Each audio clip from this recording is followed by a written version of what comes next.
गोपियों को और जितने मित्रगण थे, ब्रजवासियों को आनंद देना था। क्योंकि भगवान सुबह तो अपने गोप सखाओं के साथ रहते थे और शाम को उनसे नहीं मिल पाते थे, और सुबह किनसे नहीं मिल पाते थे? वरिष्ठ गोपियों से नहीं मिल पाते थे, क्योंकि वो गौचारण लीला के लिए चले जाते थे। तो भगवान चाहते थे कि कुछ ऐसा हो कि सारे ब्रजवासियों को पूरे समय मिल पाए। तो भगवान ने क्या लीला संपन्न करवा दी? गोवर्धन लीला। उसमें क्या हुआ?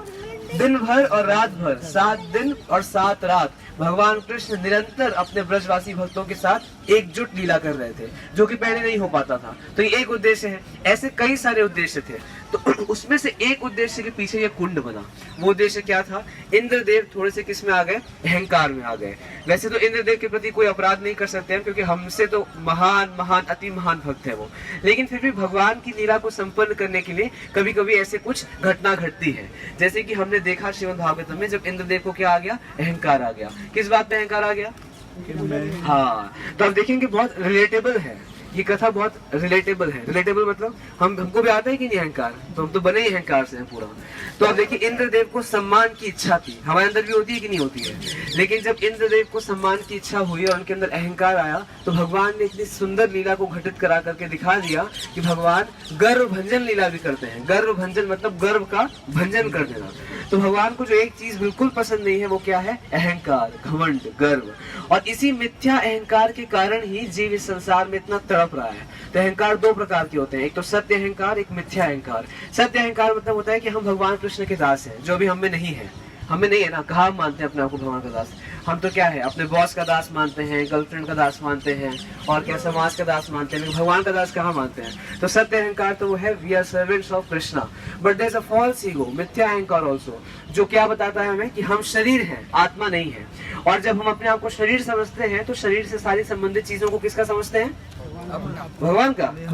शरीर मेरा है तो शरीर से संबंधित चीजें भी मेरी है, अपना समझते हैं। और जब वो अपनी चीजों को कोई हथियाने का प्रयास करता है, तो क्या आता है? गुस्सा, क्रोध, जो इंद्रदेव को आया जब ब्रजवासियों ने उनकी पूजा छोड़ करके किसकी पूजा करने का निश्चय किया? गोवर्धन की पूजा। ऑफ कोर्स वो भी भगवान कृष्ण के कहने पे ही वो माने थे। तो जब इंद्रदेव को क्रोध आया, तो इंद्रदेव ने, आप सब जानते हैं, उन्होंने आदेश दे दिया है ना, उस बादल को जो प्रलय के समय बरसता है, प्रवर्तक बादल को, उसको आदेश दे दिया कि आप क्या करो? पूरे ब्रज को डुबा दो। देखिए, जब कोई व्यक्ति क्रोध और अहंकार के वशीभूत होता है, तो इतना ज्यादा विकार उत्पन्न हो जाता है कि भगवान के ब्रजवासियों को भी मारने से पीछे नहीं हटता, जो इंद्रदेव करने का प्रयास कर रहे थे। लेकिन हम सब जानते हैं कि किस प्रकार भगवान कृष्ण ने अपने बाएं हाथ की छोटी उंगली में गिरिराज जी को धारण करके अपने सारे ब्रजवासियों को सुरक्षा प्रदान करी, और 7 रात और 7 दिन तक यही गिरिराज जी को अपने बाएं हाथ की छोटी उंगली में धारण करके भगवान अपने भक्तों के साथ सुंदर लीला को घटित किए। तो कई बार प्रभुपाद जी ये उदाहरण देते थे कि संसार में कई ऐसे मूर्ख लोग हैं जो कहते हैं कि हम भगवान हैं। तो अगर कोई बोले कि हम भगवान हैं, तो उनको बोलना चाहिए कि भगवान ने तो गिरिराज उठाया था, आप एक मेज उठा लो, टेबल अपने बाएं हाथ की छोटी उंगली में, अभी 2 मिनट तो हम मान जाएंगे भगवान हो। लेकिन ऐसा भी कोई कर नहीं पाएगा। और भगवान कृष्ण ने तो क्या उठा दिया था? ये गिरिराज, जो कि उस समय और ऊंचे थे, है ना, हमने सबने पढ़ा पुलत्स्य ऋषि की कथा, तो ये और ऊंचे थे। तो भगवान ने इस गिरिराज को, जो लगभग जिसका 21 किलोमीटर का डायमीटर है, पर जो हम परिक्रमा लगाते हैं, उसको भगवान ने अपने बाएं हाथ की छोटी उंगली में उठा लिया। शास्त्रों में ऐसे वर्णन है कि जब भगवान गिरिराज जी को उठा रहे थे, तो ऐसे प्रतीत हो रहा था जैसे मान लीजिए कोई अपने हाथ में रुई का गोला उठा रहे हैं। तो कोई अपने हाथ में रुई का गोला उठाया तो कुछ लगेगा उसको? कुछ भी नहीं लगेगा। और लेकिन जब यशोदा माँ देख रही थी, तो कई सारे आचार्यों की टीकाओं में कुछ भाव प्रस्तुत किए गए हैं। तो जब यशोदा माँ देख रही थी गिरिराज को, तो सोच रही थी, हाय भगवान कृष्ण का हाथ क्या होगा, तब दुख रहा होगा बाएं हाथ, बेचारा दबा जा रहा होगा इसका हाथ, इसको भूख भी लग रही होगी, इतना तो खाता है दिन भर में ना। 8 बार यशोदा माँ भोग लगाती थी कृष्ण को, 8 बार। तो सोच रही थी कैसे खिलाऊं इसको, कुछ खाना बना दे तो कमजोर हो गया होगा, इतना भारी पहाड़ उठा रहा है। तो गोप सखा क्या सोच रहे थे, जो वरिष्ठ गोप थे, वो सोच रहे थे कि कहीं ऐसा ना हो जाए कि पहाड़ नीचे आ जाए, तो चलो हम क्या लगा लेते हैं, तो डंडे लगा देते हैं, डंडे थोड़े स्टिक लगा देते हैं। तो जब उन्होंने स्टिक लगाया, तो भगवान ने बोला अच्छा स्टिक लगा रहे हो, तो भगवान ने थोड़ा सा क्या कर दिया, हाथ नीचे, सारा डंडा टूट गया। तो समझ गए वो हम नहीं उठा रहे पहाड़।